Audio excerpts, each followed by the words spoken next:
Pada malam 9 Julai 1958, sesuatu yang luar jangka berlaku di Teluk Lituya, Alaska. Bukan sekadar gempa bumi, bukan sekadar gelombang besar. Ini adalah letupan air mega tsunami setinggi 524 meter, lebih tinggi dari KLCC dan semua bangunan di Malaysia. Gempa bumi dengan kekuatan magnitud 7.8 menggoncangkan kawasan Fairweather Fault, satu retakan aktif di kerak bumi Alaska. Dalam beberapa saat, gempa itu mencetuskan runtuhan tanah gergasi dari dinding gunung yang menjunam terus ke dalam perairan sempit Lituya Bay. Apa yang berlaku seterusnya ibarat menjatuhkan gunung ke dalam baldi air. Hentaman 30 juta meter padu batuan ke dalam laut menyebabkan tekanan luar biasa, memaksa air naik dalam bentuk gelombang raksasa, bukan ke depan seperti tsunami biasa, tapi terus menegak naik ke langit. Gelombang itu memukul lereng gunung di seberang teluk dan menyapu bersih hutan sehingga ketinggian 524 meter. Pokok-pokok berusia ratusan tahun hilang sekelip mata. Tanah lenyap. Tapak itu kekal botak hingga hari ini, jadi saksi senyap tentang kuasa alam yang mustahil dibayangkan.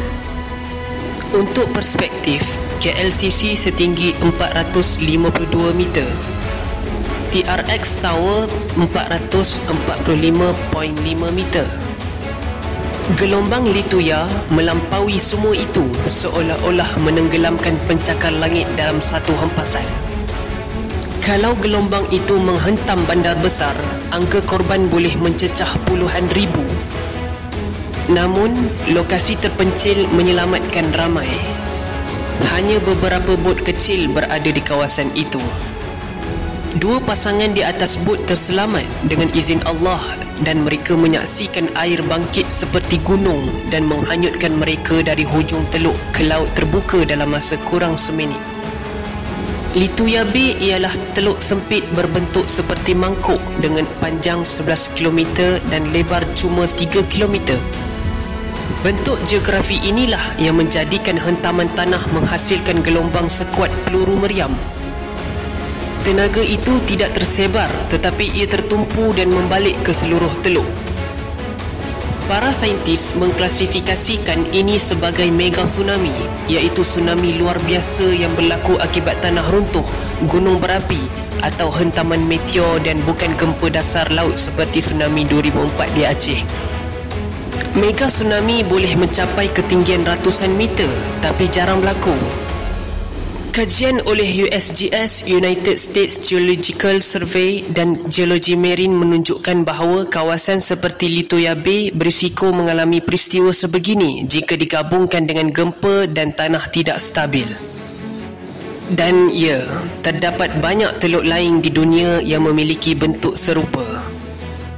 Walaupun tiada bandar berhampiran, peristiwa ini meninggalkan kesan besar dalam komuniti saintifik. Ia menunjukkan bahawa tsunami bukan hanya ancaman dari laut dalam, tetapi juga boleh bermula dari darat, dan bila ia berlaku, tidak ada sistem amaran yang boleh bantu. Trimline iaitu garis hutan yang dilenyapkan masih jelas kelihatan hari ini. Seperti seseorang mengambil pembaris dan memotong gunung secara mendatar. Ia menjadi bukti visual kepada peristiwa paling dahsyat dalam sejarah ombak dunia. Peristiwa ini juga memberi peringatan kepada jurutera, perancang bandar dan agensi pengurusan bencana. Bentuk muka bumi bukan sekadar pemandangan tetapi juga faktor risiko. Hari ini, teknologi radar dan pemetaan satelit digunakan untuk mengenal pasti kawasan berisiko mega tsunami. Yang paling menakutkan adalah kejadian ini boleh berlaku semula bila-bila masa di tempat lain. Kita tidak tahu bila kerak bumi akan bergerak, bila gunung akan runtuh atau bila laut akan melompat semula. Tapi sejarah ini mengajar kita satu perkara, jangan sesekali memperkecilkan kuasa alam. Bila air naik setinggi langit, teknologi manusia tidak berguna. Yang tinggal hanya naluri untuk lari, doa dan nasib.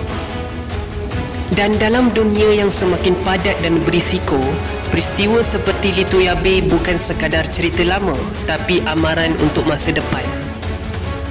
Allahu Akbar. Peristiwa mega tsunami Lituya Bay bukan sekadar catatan geologi, tetapi peringatan besar tentang betapa kecilnya manusia di hadapan kuasa Allah. Dalam sekelip mata, gunung boleh runtuh, laut boleh melonjak setinggi langit dan seluruh alam tunduk kepada takdir yang telah ditetapkan.